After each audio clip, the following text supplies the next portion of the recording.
weird, random, niche records that I was like, okay, cool, I'll listen to them, you know.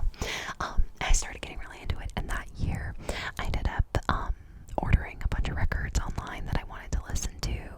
And that year for Christmas, my parents got me a few records as well. And so it just kind of started up this new interest. And so over the past several years, you know, I've been collecting records here and there. I love going record shopping. It's very fun. Although it's so damn expensive. That's the problem. Depending on where you go, you know. But I'm very much about like getting either first pressings or as close to original pressings as I can. I don't like to shop for new records as much unless it's like a new band. But, you know, if I'm looking for like classic Pink Floyd records, I'm not going to go buy like a new pressing of The Wall. Like I would so much rather have like an original pressing, because there's just something very cool about it, having floated around for so many years, having that history, having that nostalgia. I don't know, I'm just very much interested in old stuff. So yeah, here we are, rambling away. We will start with one of my favorites here. Again, I kind of tried to cherry pick some of the best ones out of the collection, so there won't be too many in this video, but just enough that you can get a little bit of an idea of my music taste, I suppose. The first one I have here is a 45. This is Making Plans for Nigel by XTC.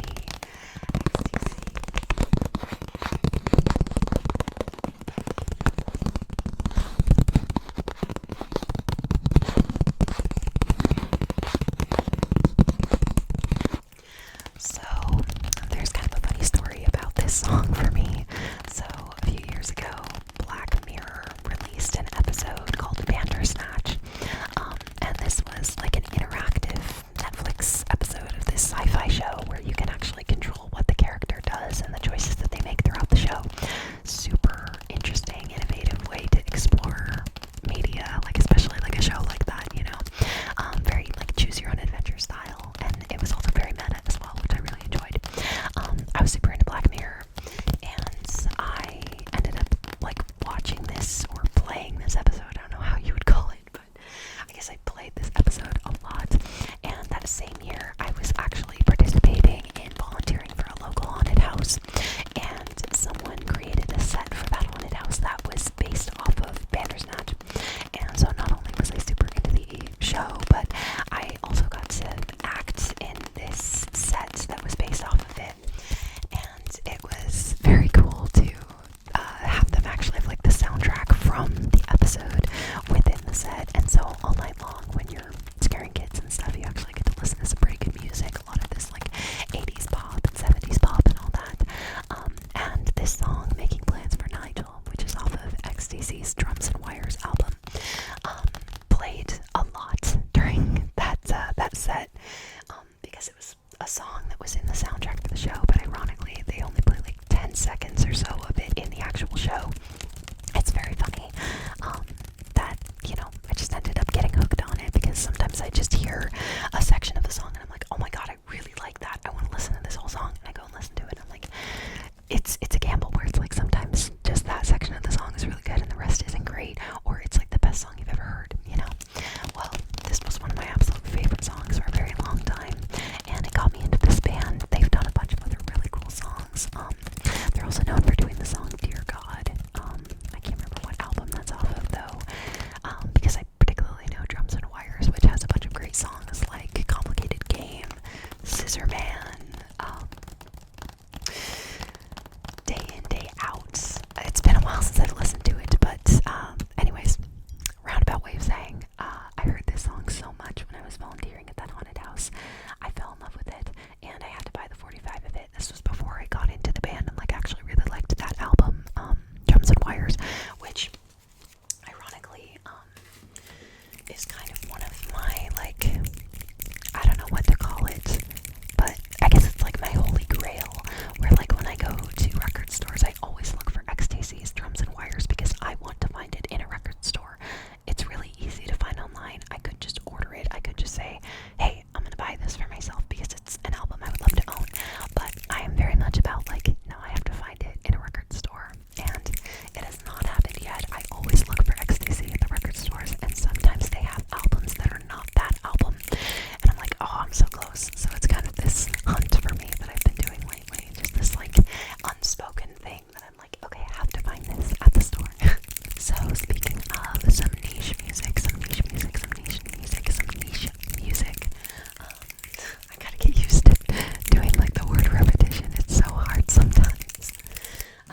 song. The Hungry Wolf of Fate, The Hungry Wolf of Fate, The Hungry Wolf of Fate, Straws in the Wind, Straws in the Wind, and KGLW. There's a continuation to this album called LW, but I don't have that, unfortunately.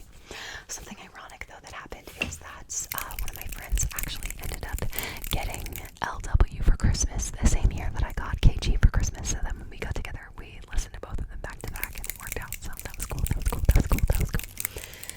This is one of the first records that I bought for myself when I started collecting records and got my first player. I absolutely love Supertramp. They are such a cool band. They have such interesting music, and their album covers are always amazing.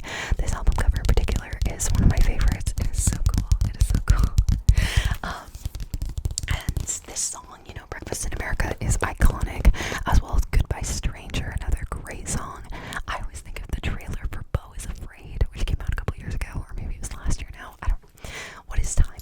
But, yeah, they used the Supertramp song Goodbye Stranger in that trailer, and it, always stuck with me. I was like, man, that was such a good use of that song. The Logical song is also on here. A lot of these are, pretty popular on the radio, or at least they were. Take the Long Way Home, Take the Long Way Home, Take the Long Way Home. A lot of these really iconic songs on here, and again, this album cover is very iconic. Most of Supertramp's album covers are really cool. They're just very, I don't know, topical on, the state of the world, I suppose. I was, gonna say, the state of the country, but I guess, I don't know, I think I don't know if they're a British band, or if they're an American band, or if they're still around, I don't know, but they're just,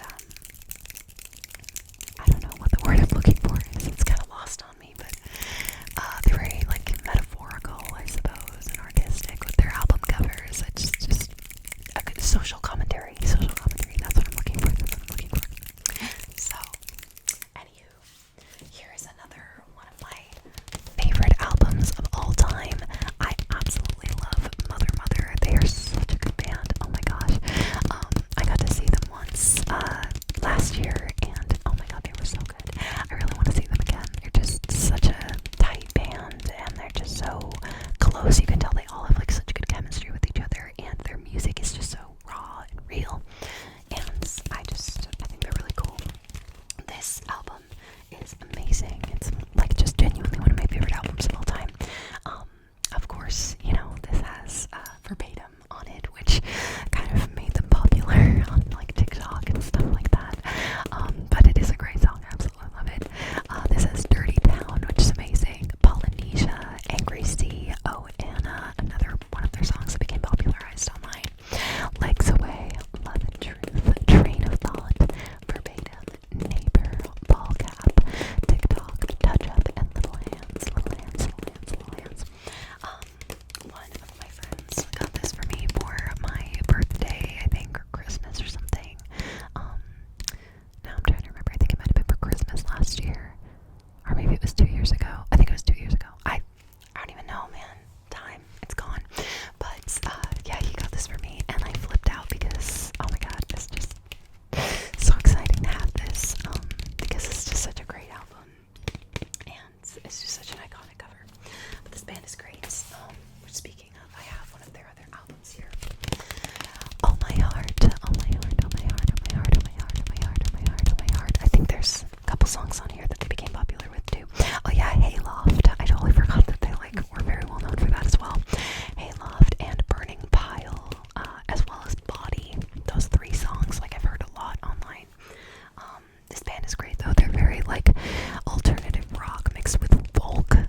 value and emotional value, I suppose.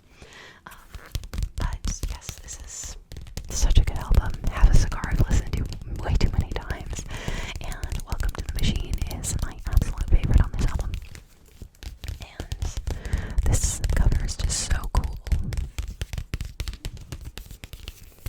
Pink Floyd has been very influential on my music taste throughout my teen years and up. My partner and I have listened to a lot of Pink Floyd together, and it's just, I don't know, they've had such an influence on how I like to write music as well. Just a lot of that psychedelic, sort of flowy sound, mixed with that angst, which, speaking of some angst, I don't know which is my favorite album, if it's Animals or if it's Wish You Were Here, because Animals is amazing. This is such a good album. Speaking of social commentaries, political commentaries, just the view of the world, capitalism, it's so cool. I really want to go see this factory. This is in London somewhere, I believe. My partner, when he went to, I can't remember, I think when he went on a trip to Egypt a few years ago, he had to do a layover in London, and he actually got to see this factory from the plane, and he's like, oh my god, that's the factory. This is when we were very into Pink Floyd, which we still are, but it's just been a bit since we've been listening to them consistently. But I absolutely love the inside jacket here. This is so cool. This photography is awesome. Just very industrial, very grungy, super cool. I love it.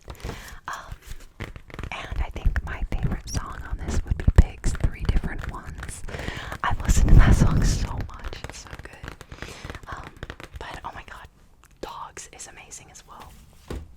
Just such influential music that's lasted so long. Just still so relevant. Which, last but not least, with Pink Floyd anyways, we have The Wall. The Wall, The Wall, The Wall, The Wall, The Wall, The Wall. The Wall is kind of what got me into Pink Floyd, to be honest. My parents listened to some Pink Floyd when I was growing up, but not as much with me that I remember. I always remember hearing the song Wish You Were Here, and I remember hearing songs off of Dark Side of the Moon, but we didn't listen to full albums as much when I was growing up. But I know my dad was really into Pink Floyd. He just, I don't know, didn't really play him as much when I was a kid, and so I ended up getting into The Wall back in 2021, I think, or something like that, because he really wanted me to see the movie. And so I ended up finding it online somewhere because it was really hard to find, and we watched it, and I was like, oh my god, this is so good.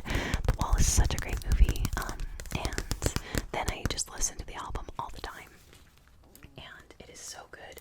Really highlights a very angsty point in the band's history, especially because a lot of it was coming from Roger Waters, I believe. He wrote a lot of The Wall, as far as I know.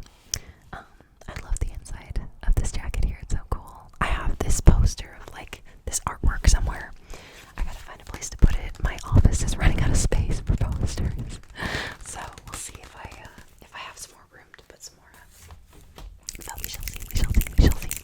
I've got a few more albums here, one of which is another part of my band collection. I have a few bands that I'm trying to collect all of their music, one of which is Pink Floyd, the other is Steely Dan. This is a band that my dad really likes, and I used to listen to these guys on the radio a lot when I was a kid. I religiously listened to this one classic rock radio station all throughout my childhood, and so I got really well acquainted with a lot of this older stuff. And Steely Dan has just really been calling to me over the last couple years in particular. Of course, I knew Do It Again, which is one of their famous, on the radio hits, as well as Reelin' in the Years. But I have really grown to love Dirty Work, because that's a great song. I feel like that was in the Suicide Squad movie.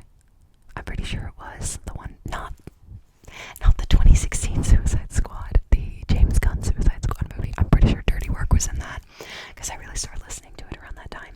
And then Only a Fool Would Say That is amazing, as well as Fire in the Hole. I love that song.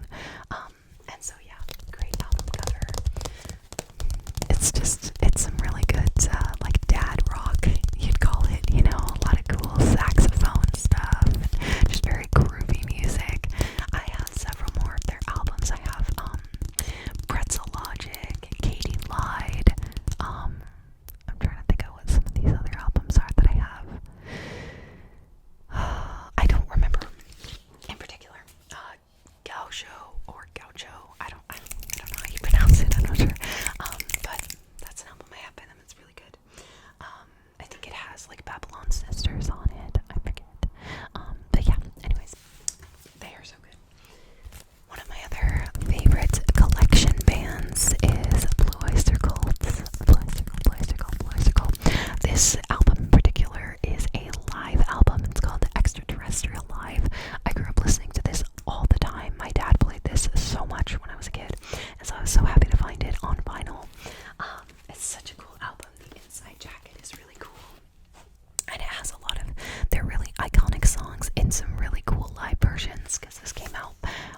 so good. But Joan Crawford is such a good song. I've listened to that so much.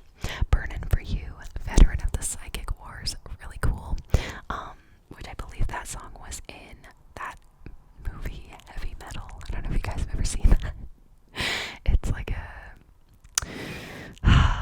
a fantasy sci-fi 80s animated film.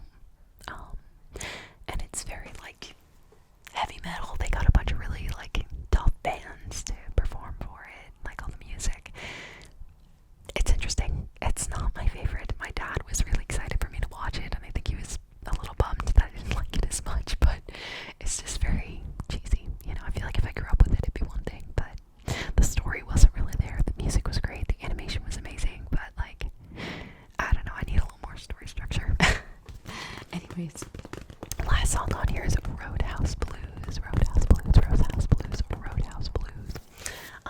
So yeah, this is a really cool album. I was so happy to get that and find a record version of it. I wasn't sure if they made records of like some live albums like that, but I guess that was a pretty popular live album for them.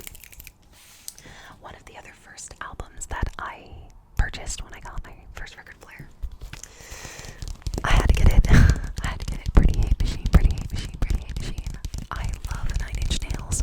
My mom got me super into 9 Inch Nails. See, my dad was more along the lines of like the classic psychedelic rock, a little bit of grunge in there sometimes, but not too much. He didn't listen to stuff that was like super heavy, more like Grateful Dead, Pink Floyd vibes, you know. And then my mom was more like, especially in the 80s, she was into like Skinny Puppy and Ministry and 9 Inch Nails and like a lot of these heavier bands, and so I just absorbed both of those music tastes, and they just merged to make me. So, but I absolutely love Pretty Hate Machine. I listened to it a lot when I was growing up. It's got some amazing songs on it, and I don't know if this is like an original pressing. I really doubt it. But of course, it had like a whole terrible lie down in it, sanctified, something I could never have. Kinda I want to sin. That's what I get the only time. And ring finger, ring finger, ring finger, ring finger. Very angsty, grungy album. A lot of very angry music. I think Trent Reznor was going through a breakup during this time, and it would make a lot of sense based on his lyrics. It's very angsty. And so, yeah, but anyways, I love it. Early 9 Inch Nails is great. Just kind of coming into his own at that point, discovering himself, you know. It's definitely very 80s sounding, but I really enjoy it. I like a lot of 80s stuff. Another band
and so did The Residents, which is another really weird trippy band that has collaborated with Primus.